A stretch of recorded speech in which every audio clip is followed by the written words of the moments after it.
Hey glucose junkies, it's Freely the Banana Girl here. Today I want to talk to you about the Raw Till 4 program. I've been hyping it up a bit lately and I know a lot of you are excited about hearing about it because it has given my mum fantastic results. She's been on the lifestyle on the Raw Till 4 program for a couple of years now and she actually coined the term Raw Till 4, which is pretty cool. And she's getting great results. I mean, like, lost over 10 kilos. People comment all the time on how much better she looks, how much her skin looks way better, her body, everything. And she's posing in bikinis all the time and feeling fantastic. So I'm very happy about that. And I know that it can also give you similar results and you don't have to, no one has to get hurt at mealtime. Because that is the thing that really distresses me the most, is when I hear people go back to eating their friends, eating animals. I just see another baby going to slaughter unnecessarily and it breaks my heart every time, and I want to do whatever it takes to stop this happening, to prevent it as much as possible. Hence the Raw Till 4 program came into fruition.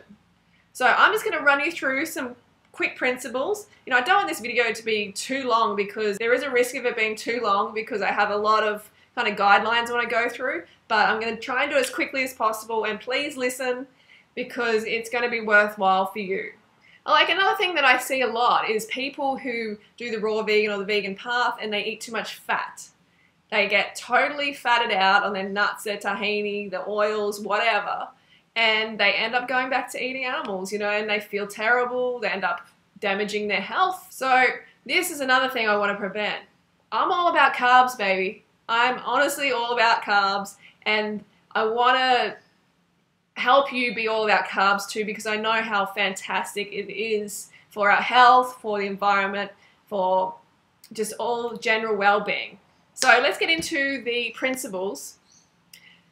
The first one is, so only plant foods are allowed on this program, no meat or dairy, only plant foods, no animal products. Fruits and greens only must be consumed until 4 p.m. And then after that, you want to have a high-carb cooked plant foods dinner. So what's that? What's some examples of the carbohydrates? Well, rice, potatoes, quinoa, like other grains. If you know of some grains that you really like and you want to put them in, those as well. Root vegetables. Okay, so that is going to make up the majority of your dinner. But you also must have a big green salad with it, because that big green salad is going to help with the digestion of the cooked food and also help kind of buffer any acidity created by the cooked food. Okay, so big green salad and masses of potatoes and rice and stuff. Okay, I'm talking like, if you have potatoes, you're going to have at least a 2-kilo bag. All right, don't be shy, don't be scared of getting those carbs in. So next one is 1,000 calories from fruit for breakfast and lunch. Okay, so we don't want you to be in this little I'm just gonna eat a little bit of fruit for breakfast and lunch and then have a massive dinner. No, that's how sumo wrestlers eat, alright? We want you to have a big breakfast, a big lunch. The idea is to get as much raw food into your gullet as possible, because the raw food is really what is the most healthiest. So most of your diet should be raw food. So at least 1,000 calories for breakfast, at least for dinner, at least for lunch, and then ideally over 1,000 calories from cooked high-carb vegan food. Okay, so next one.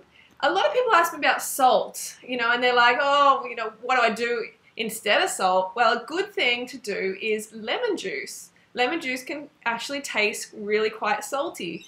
So try that on your dishes, try a whole lot of lemon juice and see how you go. It's much, much better for you than having fragmented sodium chloride in your meals. No, it's not. Even Himalayan pink salt, that is the same, okay? It's still going to act like salt in your body, still going to puff you out, still going to age you, and all the other things that you don't want from salt. It is not actually a health food, ever.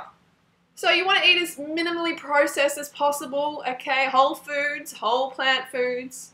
Don't get caught up in the junky vegan food, because that's high fat. And the high fat's going to fat you out. It's going to make you fat. It's not going to make you feel the best. And it's going to make you start to question your diet. And that's why a lot of people go back. I've seen even the most ethical vegans go back because they were totally malnourished eating a high-fat diet. A high-fat diet of any persuasion is not healthy. Really, really not healthy. So buy organic wherever possible. It tastes better, it's better for the environment, and you're doing a really good thing for the animals, the environment, and for your own health by eating organic. Okay, you don't want to be getting mixed up in that GMO stuff, especially with potatoes. Always buy organic because they're full, like the growing process is full of herbicides, fungicides, suicide. All right, you don't want that in your mouth. You don't want that building your cells. All right. No sweet fruits, no sugar, anything like that after your cooked high-carb vegan dinner, because that's just going to ferment. It's going to mix in your colon with the cooked food, and you're going to get this full-on fermentation happening. You do not want that, all right? We don't want fermentation. We want it all to move through freely, okay? Because sugar is designed to move through your body quickly. It doesn't want to be held up. So cooked starches will hold the sugar up, and it can start to cause problems, all right? We don't want that. And I suggest that 1 day a week you go raw. You have a fully raw day, because that's just going to give your body a bit of a break from the cooked food, because it really, in nature, we would not have eaten the cooked food, so we want to be as raw as possible. So maybe choose a Monday where you're completely raw, you eat raw all day, okay? What else we have here? Okay, so chickpeas, beans, and lentils. I get questions about these all the time. Can we include them? Yes, but remember, they're not a high-carb food, so really just keep them as like a bit of a side dish, make up most of your plate with the carbohydrates and have them more of a side dish, because they can increase your fat percentage quite a bit if you have them as the main bit of your meal. All right, so keep the calories. The fat has to be below 10% of daily calories. If you don't know how to work that out, go to chronometer.com, punch in what you eat, and it will give you the percentage of fat, carbohydrates, and protein of what you're eating. So below 10% of calories. So you want to be above well above 80% of calories from carbohydrates is what I actually recommend. I think it's best to have at least 90%. So unlimited calories every single meal. Yes, unlimited, unlimited, unlimited. No calorie restriction here, no deprivation mentality. Kick that to the curb. That's a diet industry mentality. That's the old way of thinking that never works. It keeps you dependent on drugs, like weight loss drugs, coffee, stimulants. No, you don't want that crap in your blood anymore. You are better than that. Your cells deserve better than that. So fully carb up every single meal. Don't want to hear that you're calorie restricting, okay? Use herbs whenever you can in place of salt. And if you're going to buy like a low-fat sauce to go with your potatoes or your rice or whatever, this is what I recommend. You go to the supermarket, you look on the label, and if it has more than 300 grams of sodium per 100 grams, don't get it, okay? Below 300 grams of sodium per 100 is going to be a lot better for you. There's some really, really salty sauces out there, and they are not health food, okay? Avoid them at whatever cost you can, because salt is essentially a drug and it will keep you dependent on it if you have too much. So low sodium diet is what I recommend. Number one, low sodium, okay? So let me have a look here. Oil, never add any oil to any of your meals. Oil should definitely be out of the diet. If it's in the sauce a little bit, if the fat content's low, then good. Just be careful of it. Avoid it at all costs, because it is not a health food. You can also have some like gluten-free corn pasta if you want. I've experimented in the past 6 years with a little bit of cooked food here and there, and this is the sort of way of eating which will work the best. But I'm always coming back to fruit. I want you to know that fruit for breakfast, lunch, and dinner with greens is queen. No matter what, that is the diet that we're designed to eat. But this is a plan that you can do for the rest of your life if you want, or you can do it transitioning to a raw food diet. So don't feel guilty, about having that cooked meal at night, because it will keep you on track and satisfied, feeling good, achieving your weight loss goals, achieving your fitness goals, and there's nothing to be ashamed about for that, okay? Best to make your own sauce as well.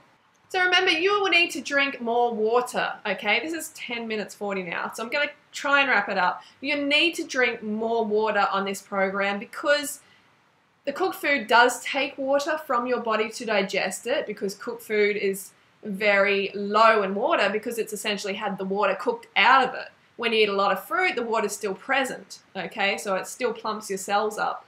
But the cooked food can dehydrate your cells. So you need more water. Make sure you're peeing clear, especially before bed. If you're not peeing clear before bed, just drink. Drink until you cannot, or drink until you're peeing clear before you go to bed. That will ensure that the process in the morning, the cleansing, your sleep, everything is going to be nice and balanced. And your elimination in the morning is going to be fluffy and hydrated. That's important. Also, exercise. Make sure you exercise as well. Like, that is going to help with the digestion of the cooked food, and it's going to pump it through quicker. So we don't want it to be stagnating around in your colon. So you want to go out there, you want to get the lymphatic system pumping, you want to get the colon really efficient. So exercise is important. Or just movement, you know, get out there and do something a couple of times a week, put some intensity in there, and you will really start to notice a difference. In your body as well, you'll start to get a lot leaner. That's what I noticed specifically. And, you know, you're going to feel like that because you're going to have enough carbs in your blood. You're going to have enough sugar in your bloodstream. After a while, you're just going to be like, hell, I feel like moving. I really feel like it. And that's going to be probably a foreign feeling for a lot of you who have been on a high-fat diet for a long time. But you're going to love this, okay? So give it a go. Try it for at least 30 days. And I've got a Facebook page, Raw Till 4. I'm going to put the link in the description and stuff. So make sure you go there, put a like on it. And my mum and I, we're going to be running it and putting tips on there. Okay, so I hope that helps a lot. I hope you give this a go because you deserve to feel satisfied at every meal. All right, don't forget to go fruit yourself today. I will see you on the Raw Till 4 page. Go fruit yourself.